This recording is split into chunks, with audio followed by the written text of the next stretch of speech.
What's up to the gang? It's your girl Instagram back with another video, which I can tell by the title.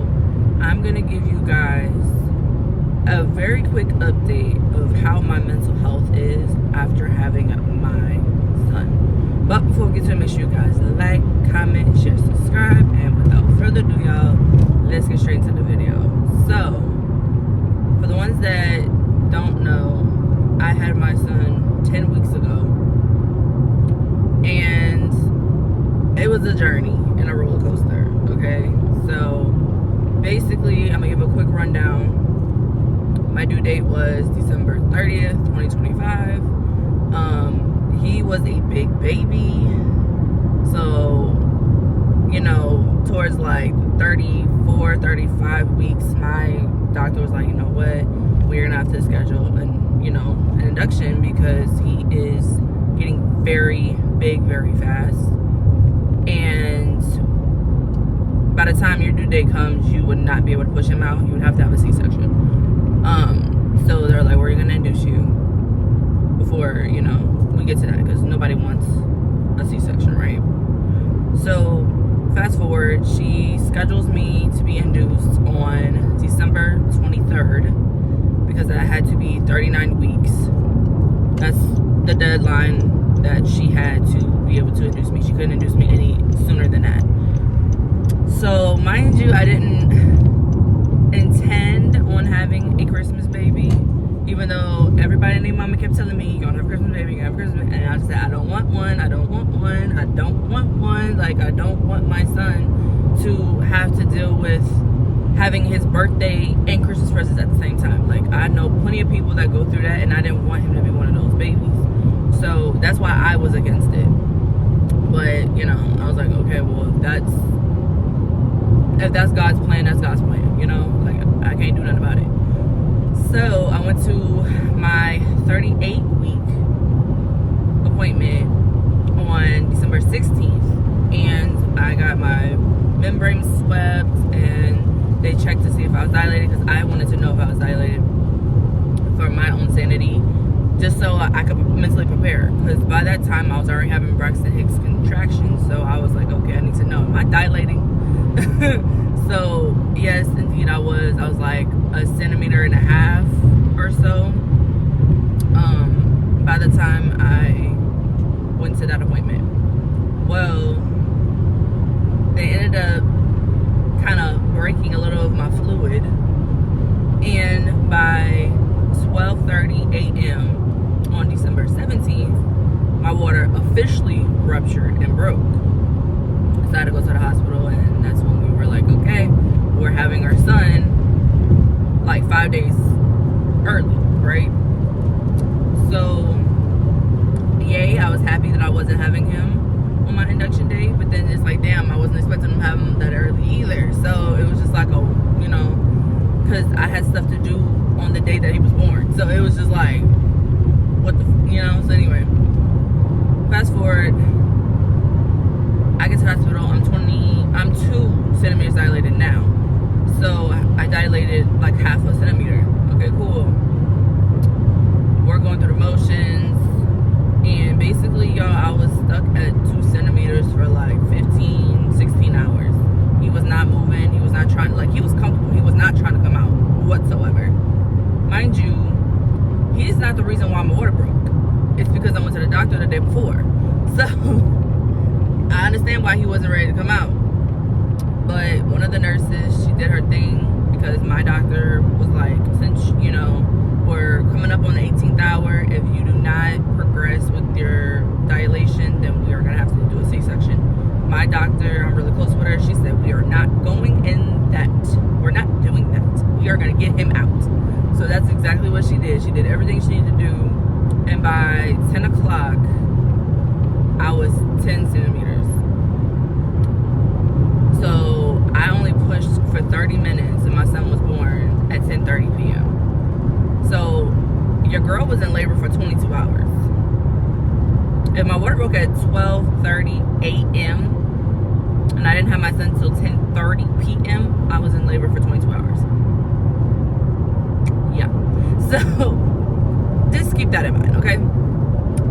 But let's go into my mental health since having him.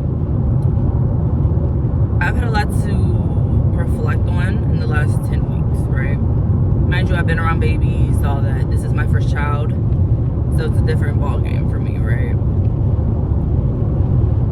I ain't gonna say it's been a good journey. I ain't gonna say it's been a great journey. I ain't gonna say it's been a bad journey. It's definitely been up and down. That's for sure. And the reason why I say it's been up and down, I mean, yes, it's very common for, you know, moms to have postpartum and go through the motions. But with somebody that already suffered from anxiety before even getting pregnant, it just put it in a whole different perspective for me. As far as, you know, the postpartum anxiety part.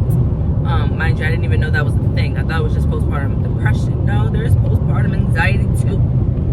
And let me just say, she has definitely showed her ass with me. It hasn't been as bad, I will say, but I do have my moments. It's never towards my son though. that's the best part. Like, I adore my son with everything in me. Like, I never have thoughts that I would do something to him. Never. So that part's not the issue. It's just everything else. Overall though, my mental health is, I would probably say, from a scale from 1 to 10, maybe an 8. Like I said, I have my days, but it's not that many. I do, like, my heart goes out to everyone that's going through it with me, and even the moms that have gone through it before and that will go through it after. Of course, I do want at least one more child, so my son has, you know, a companion, because I was the only child, so I already know how lonely that is. But it's like, the postpartum part, I ain't gonna lie, I was complaining about the pregnancy part, but now that I'm in the postpartum stage, I can't say too much about the pregnancy part. Like, it was a little rough in the cut, but it ain't got nothing close to what postpartum does. So I just want to, like I said, my heart goes out to everybody. Just make sure you are surrounded by the best support system that you can find or have, because it is rough. It is very rough. I ain't gonna say most men, but, you know, they don't understand what women go through, not just physically, emotionally, mentally, spiritually. It's a whole thing, right? Women have over 100 hormones going through their body every single day. So then when you push out a child, your shit is just all out of whack. It's all out of whack. Like, yeah. So some men will understand and some won't. So just make sure that if your partner is not giving you the support that you need, make sure you are getting it from someone else. Whether it's your family, your friends, co-workers, a professional. Like, make sure you're getting that support from somewhere else, because I promise you're gonna need it. You're gonna need it, honey. And don't be afraid to ask for help. Never be afraid to ask for help. If you need a break, take that break. I promise you. Take that break. Even if it's for a few hours, I promise you'll feel better. I promise. Because there's plenty of people that are in your circle that hopefully you trust, that will watch over your child for a few hours for you. Like, especially if they're a mom, oh, they get it. Trust me, they get it. They know. Like, they've been through the struggle. They know. Like, yeah. Just never feel like you're alone. Like, you should never feel like you're alone throughout pregnancy or postpartum, but definitely through postpartum, for sure. That's a beast. That's a beast. I didn't expect postpartum to be like this, but she is a beast. Okay? So just make sure you're good mentally. Me, like I said, I'm an 8 overall. I'm only 10 weeks in. Overall, I'm an 8. Hopefully I stay at an 8 and I don't go downhill. But y'all will get updates throughout the entire postpartum journey. You know, because just because I'm at 10 weeks, I still got up until he's a year.